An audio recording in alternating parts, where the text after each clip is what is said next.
नमस्कार, स्वागत है आप सभी का सीएनबीसी आवाज पर। आप देख रहे हैं खिलाड़ी नंबर 1 और आज भारतीय बाजारों में फिर खरीदारी का जोर देखने को मिल रहा है।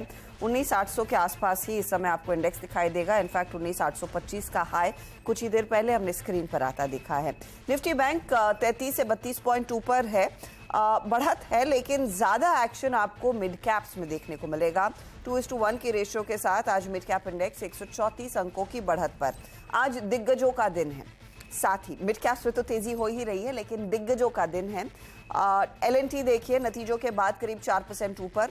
रिलायंस इंडस्ट्रीज आज 2% के गेंस पर है।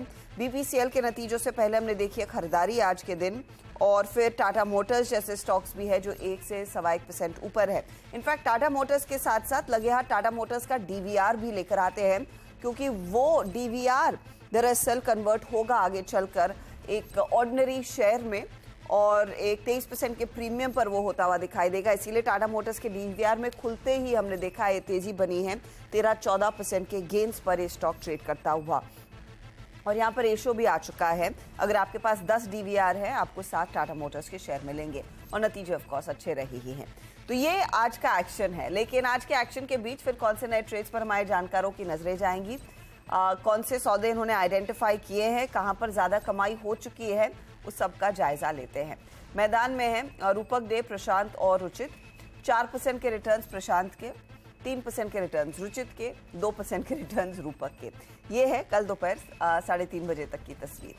आज की चाल के मद्देनजर अप्रोच क्या होगी, प्रशांत बताइए, आपकी क्या सलाह है इस इंडेक्स के ट्रेड पर 19,800 और ऑफ कोर्स कल एक्सपायरी? जी Asha ji, good morning and good morning to everyone. यहाँ पे अगर मैं फ्यूचर्स को देखूं तो हम करीबन अभी ऑलमोस्ट 19,800 जस्ट उसके इर्द गिर्द ट्रेड कर रहे हैं। तो यहाँ पे मोमेंटम कब आएगा, अगर फ्यूचर्स 19,850 जुलाई के फ्यूचर्स क्रॉस कर दे, यानी यहाँ से 50 पॉइंट। तो दो तरीकों से सजेस्ट करूंगा। एक, जिनके पास एग्जिस्टिंग लॉन्ग्स है वो ट्रेल करें 19,740 19,740 से। जो इस लेवल पे फ्रेश बाइंग की अपॉर्चुनिटी ढूंढ रहे हैं, वो 19,850 फ्यूचर्स क्रॉस कर दे तब लॉन्ग जा सकते हैं। आप स्टॉप लॉस रखेंगे 19,790, यानी 60 पॉइंट आपका स्टॉप लॉस होगा, और वहां से आप करीबन 19,950 से लेके 970 इन लेवल्स को एक्सपायरी तक ट्रैक कर सकते हो। तो कंडीशनल बाय अबाउट 19,850। और इसके सामने मैं जब बैंक निफ्टी देख रहा हूँ, थोड़ा सा स्लगिश लग रहा है, mainly due to HDFC bank. तो यहाँ पे क्लियर कट जो आज सुबह का हाई बना हुआ है फ्यूचर्स में, वो करीबन 46,040 ऑलमोस्ट। तो 46,050 के ऊपर ट्रेड करना और सस्टेन करना इंपॉर्टेंट होगा। तो इन दोनों में अगर करंट लेवल पे चुनना हो तो मैं यहाँ से 50 पॉइंट ऊपर बैंक निफ्टी में एंटर करना प्रेफर करूंगा। इसकी मेन वजह ये भी है कि रिलायंस और L&T इसको स्ट्रांगली सपोर्ट कर रहे हैं, जबकि बैंक निफ्टी में जो अंडरलाइंग स्ट्रेंथ है वो नजर नहीं आ रही। निफ्टी बैंक में अंडरलाइंग स्ट्रेंथ नजर नहीं आ रही। अच्छा, मैं निफ्टी बैंक पर अगली अलग राय लेने वाली थी, लेकिन हमारी टीम हमें अब अपडेटेड फिगर बताएगी। माफ कीजिएगा, जो पहले रिटर्न्स दिखाए थे वो गलत थे। ताज़ा अपडेट आपकी स्क्रीन पर है। 10% के रिटर्न्स रुचित ने इनफैक्ट कमा लिए हैं, प्रशांत ने करीब 7% के रिटर्न्स और रूपक ने 6% के रिटर्न्स। ये कल के रिटर्न्स हैं। अपॉलॉजीज जो आपके सामने पहले गलत रिटर्न आए। फटाफट से टॉप ट्रेड्स भी दिखा दीजिएगा। प्रशांत का अदानी ग्रीन 8% के रिटर्न्स देकर गया है। रूपक का ज्योति लैब्स 9% की कमाई करके गया, और रुचित का मदसन वायरिंग करीब 4% तक की कमाई करके गया। रुचित, आपकी अप्रोच आज के लिए क्या रहेगी? स्टॉक स्पेसिफिक्स या फिर इंडेक्स इंटाइस कर रहा है वहां पर भी ट्रेड लेने का? आई थिंक इंडेक्स पे हमने 3-4 ट्रेडिंग सेशन का एक पुल बैक मूव देखा है, और ये पूरे अप ट्रेंड में लास्ट 3 महीने से यही फेस चल रहा है कि जब भी बहुत ओवरबॉट हो जाता है तो 4 से 5 दिनों का करेक्शन होता है, फिर वापस अप ट्रेंड रिज्यूम हो रहा है। सो हमें लग रहा है कि इंडेक्स में डाउनसाइड काफी लिमिटेड है। ये 19,600 19,700 का रेंज है, ये स्ट्रॉन्ग सपोर्ट बेस्ड रिट्रेसमेंट्स के हिसाब से भी है, और आई थिंक यहाँ पे फिर से हम next leg of up move का रिजम्पशन मार्केट्स में देख सकते हैं। तो बाय एंड डिप्स की स्ट्रेटेजी निफ्टी में रखने की सलाह रहेगी। कोई भी डिक्लाइन में अगर 19,760 750 के आसपास आ जाता है आज इंट्राडे में फिर से, तो वहां पे इंडेक्स में भी खरीदारी कर सकते हैं buy timing stock specific approach रखें। स्टॉक स्पेसिफिक ही अप्रोच रहेगी। रूपक, आपका क्या प्लान रहेगा? जी मेरा प्लान लॉन्ग साइड में रहेगा, क्योंकि हम लोग देख रहे हैं कि पिछले 3 दिनों का जो कंसोलिडेशन था निफ्टी में, आज वो ब्रेकआउट किया, और अप साइड में जो रैली था वो अभी आज से फिर से रिज्यूम करेगा। मेरे ख्याल से 20,000 वापस एक बार जाना चाहिए। तो मेरे हिसाब से इंडेक्स में अगर लॉन्ग करना है तो लॉन्ग कर सकते हैं 19,750 का स्टॉप लॉस में तब तक 750 होल्ड है, तब तक निफ्टी में पॉजिटिविटी बरकरार रहना चाहिए। तो मेरा जो इंडेक्स में भी पॉजिटिव रहेगा और स्टॉक में भी पॉजिटिव ही रहेगा। तो रुझान तेजी का ही रहेगा, पॉजिटिव ट्रेड्स पर ही फोकस किया जाए। चलिए अब फिर ट्रेड्स लेना शुरू करते हैं और रूपक का पोर्टफोलियो स्क्रीन पर रखिएगा प्लीज। प्राज इंडस्ट्रीज में एग्जिट किया कल 418 के लेवल्स पर। स्टार हेल्थ में स्टॉप लॉस ट्रिगर हुआ। कोची शिपयार्ड में स्टॉप लॉस ट्रिगर हुआ था। ज्योति लैब्स मुझे याद है इन्होंने दिया और उसके बाद नतीजा आया और स्टॉक जमकर चला और इन्होंने कल 278 के आसपास यहाँ पर प्रॉफिट बांध लिया। आज का फिर नया ट्रेड रूपक क्या है? आज का नया ट्रेड रहेगा इंडस टावर में। स्टॉक ने कंसोलिडेशन ब्रेकआउट दिया, मूविंग एवरेज को ऊपर सस्टेन कर रहा है, मोमेंटम इंडिकेटर भी इंडिकेट कर पॉजिटिव मोमेंटम रहने वाला स्टॉक में। तो स्टॉक मेरे ख्याल से 200 तक जाने वाला है और एक स्टॉप लॉस मेंटेन करना होगा 173 में। 173 का स्टॉप लॉस आप कह रहे हैं और 200 की तरफ बढ़ता हुआ ये काउंटर दिखाई दे रहा है। इंडस टावर 178 के लेवल्स पर है, नियरली 4% के गेन्स वहां पर। मोमेंटम ट्रेड है और इसी मोमेंटम ट्रेड के साथ रहेंगे रूपक। चलिए अब रुचित का पोर्टफोलियो स्क्रीन पर लेकर आते हैं। रुचित ने एक तो ट्रेड कैरी किया है, वो है मदरसन वायरिंग का। इन्होंने आज सुबह में सुप्रजीत से एग्जिट कर लिया 434 पर। जीएमआर एयरपोर्ट कल बुक किया था 4875 पर और रिलैक्सो फुटवेयर भी कल एग्जिट किया 939 के लेवल्स पर।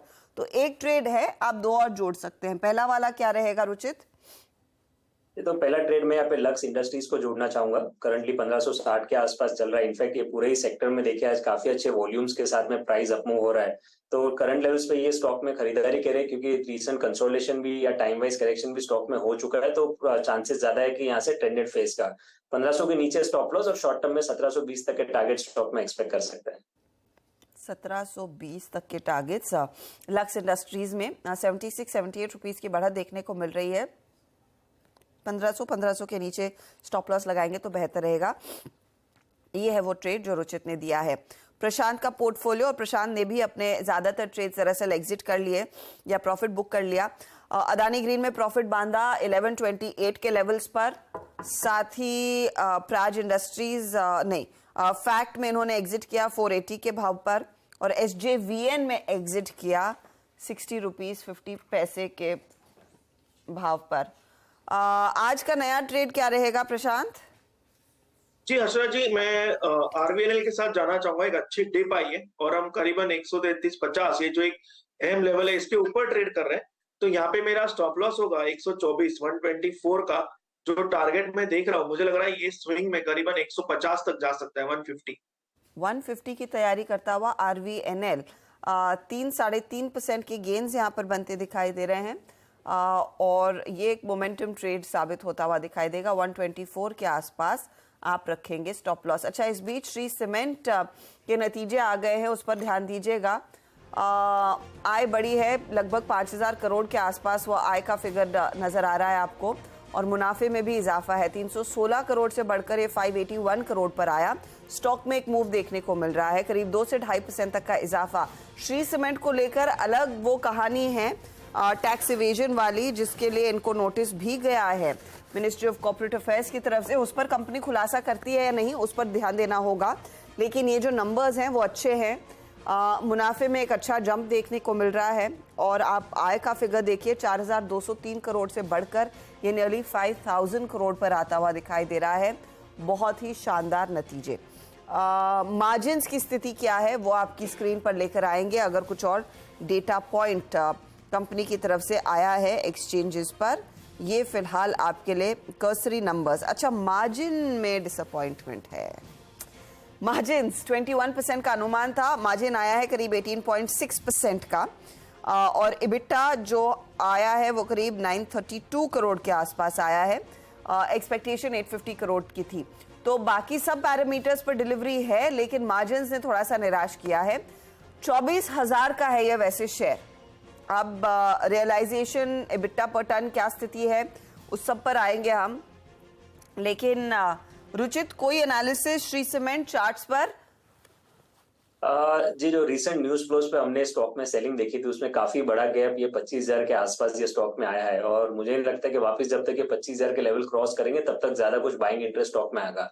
तो हो सकता है एक रिजल्ट्स के को देखते हुए जस्ट छोटा मोटा पुल बैक मूव रहे, बट जब तक 25,000 क्रॉस नहीं होता तब तक स्टॉक में खरीदारी की सलाह नहीं रहेगी और इतना कॉन्फिडेंस ये पुल बैक मूव में नहीं आ रहा है।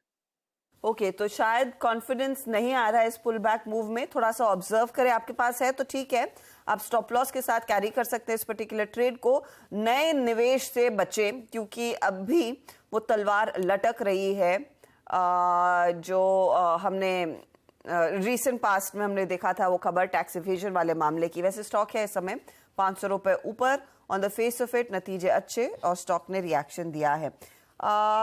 चलिए, समय है अगले ट्रेड्स लेने का। रुचि, दूसरा ट्रेड देंगे क्या लक्स के साथ? जी, दूसरा ट्रेड भी है यहाँ पे, वो है GSFC में। वेल ओवरऑल फर्टिलाइजर स्पेस में कंसोलिडेशन के बाद आज काफी अच्छे वॉल्यूम्स काफी स्टॉक स्पेसिफिक में हुए हैं। सो हमें लग रहा है कि एक प्राइस अप मूव फिर से करंट लेवल से नियर टर्म में बन सकता है। तो 170.50 के आसपास करंटली चल रहा है GSFC, जो कंसोलिडेट हो चुका है। तो करंट लेवल्स पे खरीदारी करें, 166 का स्टॉप लॉस रखे, 185 तक के अराउंड के टारगेट्स के लिए। 185 का टारगेट रहेगा। ये है बाय साइड का ट्रेड। मदरसन वायरिंग के साथ लक्स आया और अब जुड़ रहा है GSFC 185 के लिए और स्टॉप लॉस 166 का। रूपक, आप भी कुछ जोड़ रहे हैं? जी हाँ, मेरा नेक्स्ट ट्रेड रहेगा तांला में। स्टॉक ने एक अपमूव के बाद एक कंसोलिडेशन फेज में था, 2-3 दिन का कंसोलिडेशन के बाद आज फिर से तांला में अपमूव दिख रहा है। तो मेरे ख्याल से स्टॉक शॉर्ट टर्म में 1500 तक जा सकता है और नीचे एक स्टॉप लॉस मेंटेन करना होगा 1239 पे। 39 का स्टॉप लॉस और आप कह रहे हैं 1500 की तरफ बढ़ता हुआ दिखाई दे रहा है ये काउंटर। तालना के नंबर्स के बाद हमने देखा एक अच्छा खासा मोमेंटम स्टॉक में क्लियरली बनता दिखाई दिया है और वो एक फ्यूल कर रहा है उस पर्टिकुलर रैली को। प्रशांत, RVNL के साथ एक और स्टॉक आप जोड़ सकते हैं? जी आशा जी, मैं KEC के साथ जाना चाहूंगा। करीबन 675 के ऊपर स्पॉट कंसिस्टेंटली ट्रेड कर रहा है, जिस लेवल को मैं ट्रैक कर रहा था। तो यहाँ पे हम 645 का स्टॉप लॉस रख सकते हैं और टारगेट हम करीबन 730 730 तक का रख सकते हैं। 730 के टारगेट के लिए एक मौका। KEC इंटरनेशनल में स्टॉक यहाँ पर मोमेंटम में साफ आपको दिखाई दे रहा है और 455 के आसपास 667 के आसपास ट्रेड करता हुआ 645 का आप स्टॉप लॉस लगाएंगे। ये है वो तेजी वाले ट्रेड्स जो हमारे जानकारों ने आपके लिए किए हैं आइडेंटिफाई। चलिए, रिजल्ट सीजन है तो अब कॉर्पोरेट स्कैन आपकी स्क्रीन पर लेकर आएंगे और आज बात हो रही है CET की। नतीजे आ चुके हैं जहां पर हमने देखा है मुनाफा जो है वो करीब करीब 9 करोड़ से बढ़कर 144 करोड़ पर आया। आय में 4% की वृद्धि देखने को मिली है। मार्जिन्स में खासा जंप, 6% के मार्जिन्स 13.1% पर आए और ये कितने सस्टेनेबल है वो सबसे पहला सवाल रहेगा। कंपनी के CFO कुमार सुभैया हमारे साथ जुड़ रहे हैं। मिस्टर सुभैया, स्वागत है आपका CNBC आवाज पर। Let's begin with the margins, क्योंकि वहीं पर सबसे स्ट्रॉन्ग परफॉर्मेंस देखने को मिला है। क्या ड्राइव कर रहा है और क्या सस्टेन कर पाएंगे? I believe raw material cost कम हुआ, लेकिन इतना फायदा? No, in quarter one, it was not raw material costs. Okay, but in the previous quarters, I would say so. Okay, and yeah, the margin progression has been there for last 4 quarters in succession. So quarter on quarter, we have been improving on our margins. I think in quarter one, it was a combination of some drop, minor drop in raw material costs, but came improvement on account of good product mix and some efficiencies in operations that contributed to improvement in margins quarter on quarter as far as quarter one is concerned. तो जब आप कहते हैं good product mix, what does it really mean, sir? Which products seem to be driving that margin performance? Okay, and when we look at it, mix means one is that who our customers are. For example, when you try to sell more in the replacement or an exports market, okay, it has a positive impact on margins compared to that sale that we effect to OEMs. So that played a role.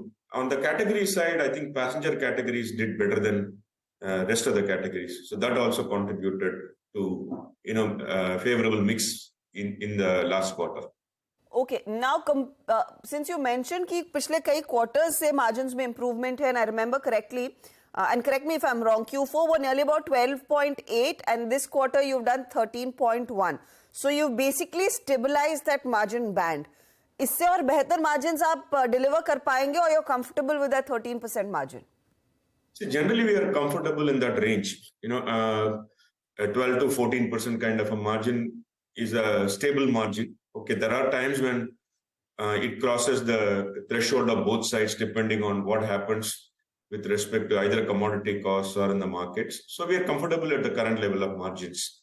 Okay, to your question, would this go up or would you be able to maintain? I think if you are able to hold on to our selling price and should the raw material costs move within the current range, okay, within this range of 12 to 14%, 12 to 13%, it's possible to maintain.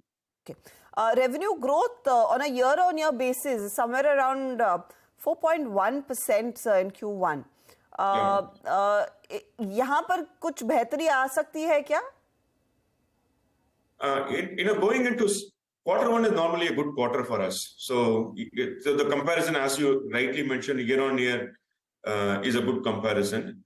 From here onwards, obviously, we are looking at growing in the exports market in the subsequent quarters, where we saw a drop in the last year on account of Russia's invasion into Ukraine, leading to some issues in some geographies. We are also hoping to get some growth back in OEMs in the coming quarters. So these two could contribute to some growth momentum in the coming quarters. How much would exports contribute to that? And if you could also give us an idea on what your debt reduction plan would be? See, debt has seen good progress in the last 2 quarters. In quarter 4, if you recall, we managed to bring it down by about 250 crores. Okay, and in the quarter that went by in quarter 1, we managed to bring it down by additional close to about 100 crores, say 97 crores or so.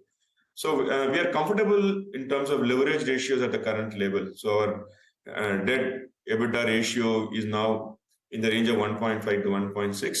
Okay, and we have to manage both our capex requirements as well as our leverage. So in terms of leverage ratios, we are comfortable at current level. Okay, and if operational performance continues at current level or if it improves in the coming quarters, it's possible for us to relook at further reduction in debt. But as of now, we are comfortable. Mr. Subbiah, बहुत शुक्रिया हमारे लिए समय निकालने के लिए. Congratulations on this quarter and all the very best for the rest of the year, sir. Thank you very much. Nice talking to you. CEAT performance अच्छा है और मार्जिन्स अब स्टेबल रहेंगे ये 12 से 14% के बैंड में. ये कॉन्फिडेंस कंपनी का है. 2% ऊपर वो स्टॉक. लेंगे एक ब्रेक, फटाफट लौटते हैं.